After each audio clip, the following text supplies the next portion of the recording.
এই সময় আবার কি আসলো? দেখি, গেটটা খুলি। এত রাত্রে পুলিশ আসলো কিসের জন্য? স্যার, আমি কি কোনো অপরাধ করছি স্যার? আপনি এত রাত্রে আমার বাসায় আসছেন আমাদের ধরার জন্য? এই মেয়ে, অপরাধ করো নাই মানে? তুমি ফেসবুকে কি স্ট্যাটাস দিছো? অর্থমন্ত্রীরে বোধহয় বলছো না? তোমারে জেলে না ঢুকলে আমার চাকরি থাকবে না। চলো এখন, ভালোই ভালো চলো, জেলে ঢুকামো। তোমার এত বড় সাহস!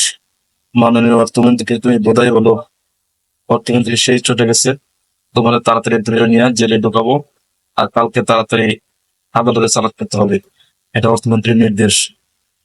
স্যার, আমাকে মাফ করে দেওয়া যায় না স্যার? আর করুন না স্যার, ভুল হয়ে গেছে স্যার। এবারের মতো মাফ করে দেন স্যার।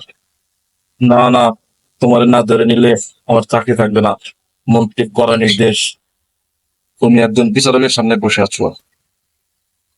সত্য কথা বলো, না হয় তোমার ভয়ানক শাস্তি হবে। অর্থমন্ত্রী একটা বোধায়, তুমি কেন বলছো এটা? জবাব দাও।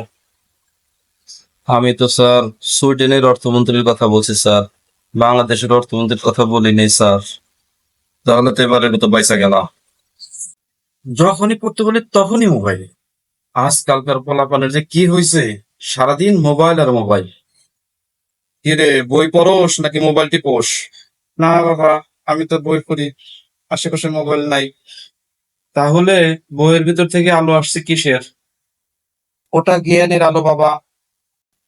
পুরুষেরা বিয়ের আগে নারীদের সঙ্গে যেমন আচরণ করে, তেমনটা যদি বিয়ের পরেও করতো, তাহলে অর্ধেক ডিভোর্স হতো না।